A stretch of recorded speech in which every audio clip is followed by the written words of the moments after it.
విజయవాడ ప్రకాశం బ్యారేజీ వద్ద వరద ఉధృతి కొనసాగుతూనే ఉంది. ఎగువ ప్రాంతాల నుంచి వస్తున్న నీటిని వచ్చినట్లుగా మొత్తం 70 గేట్లు ఎత్తి సముద్రంలోకి వదులుతున్నారు. కృష్ణమ్మ జలకళను తిలకించేందుకు ప్రజలు కూడా తరలి వస్తున్నారు. శనివారం వరద తీవ్రత కొంతవరకు తగ్గుముఖం పట్టినా రాత్రి నుంచి మళ్లీ 3 లక్షలకు పైగా వరద నీరు బ్యారేజీకి చేరడంతో కిందకు వదిలారు. దీనికి సంబంధించిన మరింత సమాచారం మా ప్రతినిధి ప్రసాద్ అందిస్తారు. విజయవాడ ప్రకాశం బ్యారేజీ వద్ద జలకళ ఉట్టిపడుతోంది. గత వారం రోజులుగా ఎగువ ప్రాంతాల్లో కూర్చున్న వర్షాల కారణంగా పెద్ద ఎత్తున వరద నీరు వచ్చి చేరుతా ఉంది. మొత్తం 70 గేట్లు ఎత్తి కింద సముద్రంలోకి విడుదల చేస్తూ ఉన్నారు. ఈ వారం రోజుల నుంచి కూడా దాదాపు 2 లక్షల నుంచి 3 లక్షల క్యూసెక్ల నీరు విడుదల చేశారు. నిన్న తగ్గుముఖం పట్టిన కృష్ణమ్మ మరోసారి రాత్రి 3,15,000 క్యూసెక్ల నీరు రావడంతో వచ్చిన నీటిని కూడా కిందకు విడుదల చేస్తూ ఉన్నారు. ప్రస్తుతం మనం ప్రకాశం బ్యారేజీ వద్ద ఉన్నాము. ఇక్కడ చూస్తూ ఉన్నాం ప్రకాశం బ్యారేజీ మొత్తం గేట్లన్నీ ఎత్తి ఆ కృష్ణమ్మ పరవళ్ళు తొక్కుతున్న వైనాన్ని కూడా మనం చూస్తూ ఉన్నాము. ఇదే విధంగా దాదాపు వారం రోజులుగా కూడా ఇక్కడ పరిస్థితి నెలకొంది. మొత్తం కింద లోతట్టు ప్రాంతాల ప్రజలందరూ కూడా పూర్తిగా అప్రమత్తం చేశారు. గతంలో లాగా ప్రజలకు కూడా ఇబ్బంది పడకుండా రిటర్నింగ్ వాల్ నిర్మాణం కూడా పూర్తి చేయడంతో ప్రజలు కూడా ఎక్కువ మంది ముంపు బాధితులకు గురయ్యే అవకాశం లేదు. కేవలం కృష్ణానది గర్భంలో ఇల్లు నివాసాలు ఏర్పాటు చేసుకున్న వారిని మాత్రమే ఆ సురక్షిత ప్రాంతాలకు తరలించి పునరావాస కేంద్రాలు ఏర్పాటు చేశారు.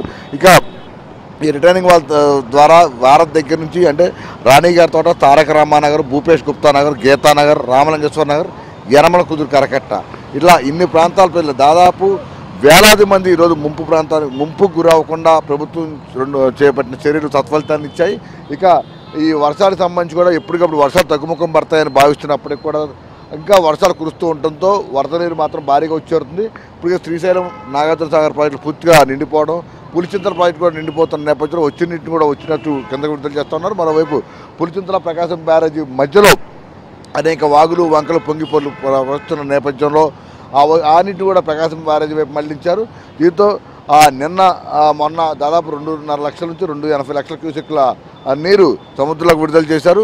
అయితే నిన్న సాయంత్రం అనూహ్యంగా వరద తగ్గుముఖం పడిందని ఇరిగేషన్ అధికారులు భావించారు. 2,60,000 క్యూసెక్ల నీటిని మాత్రమే కిందకు విడుదల చేసినట్టు కూడా ప్రకటించారు. రాత్రి 9 గంటల సమయంలో మళ్ళీ ఒకసారిగా పైనుంచి వరద ఉధృతి పెరగడం 3,15,000 క్యూసెక్ల నీరు విడుదల చేస్తున్నారు. ఈరోజు కూడా దాదాపుగా 3 లక్షల క్యూసెక్ల నీరు సముద్రంలోకి వదులుతున్నట్టు కూడా చెప్తున్నారు. మొత్తం 70 గేట్లు కూడా కొన్ని గేట్లు 5 అడుగులు, కొన్ని గేట్లు 7 అడుగుల మేర ఎత్తి సముద్రంలోకి విడుదల చేస్తూ ఉన్నారు. మరో 3-4 రోజుల పాటు ఇదే విధంగా వరద ఉధృతి కొనసాగే అవకాశం ఉన్న నేపథ్యంలో ప్రజలు కూడా అప్రమత్తంగా ఉండాలని చెప్తున్నారు. ఇక ఇక్కడ ప్రకాశం బ్యారేజీకి సంబంధించిన పరిస్థితిపై కూడా ఇప్పటికే ఉన్నతస్థాయి సమీక్ష నిర్వహిస్తూ వరద నీరు అంచనాన్ని బట్టి నిర్ణయాలు తీసుకుంటామని కూడా చెప్తా ఉన్నారు. మరోవైపు ఈ ప్రకాశం బ్యారేజీ ప్రముఖ పర్యాటక కేంద్రంగా కూడా మారింది. ఎందుకంటే ఎప్పుడు వర్షాభావ పరిస్థితులు అలాగే ప్రకాశం బ్యారేజీ ఎండిపోయి ఉన్న నేపథ్యంలో ఇట్లాంటి కృష్ణమ్మ పరవళ్లను తిలకించేందుకు కుటుంబ సభ్యులతో కలిసి ఆహ్లాదంగా గడిపేందుకు కూడా తరలి వస్తూ ఉన్నారు. కృష్ణమ్మ అందాలు తిలకిస్తూ ప్రకృతి పరవశాలతో సెల్ఫీలు దిగేందుకు కూడా ఇష్టపడుతూ ఉన్న పరిస్థితి మనం చూస్తున్నాం. మొత్తం మీద ప్రకాశం బ్యారేజీ గత వారం రోజులుగా ప్రముఖ పర్యాటక కేంద్రంగా మారగా మరోవైపు జలకలతో కృష్ణమ్మ పరవళ్లు తిలకించేందుకు పెద్ద సంఖ్యలో తరలి వస్తున్న పరిస్థితి కూడా మనం ఇక్కడ చూస్తూ ఉన్నాం. వీడియో ఉమామేశ్వరరావుతో వరప్రసాద్, ఏబ్రాంధ్రజ్యోతి, విజయవాడ ప్రకాశం బ్యారేజీ వద్ద నుంచి.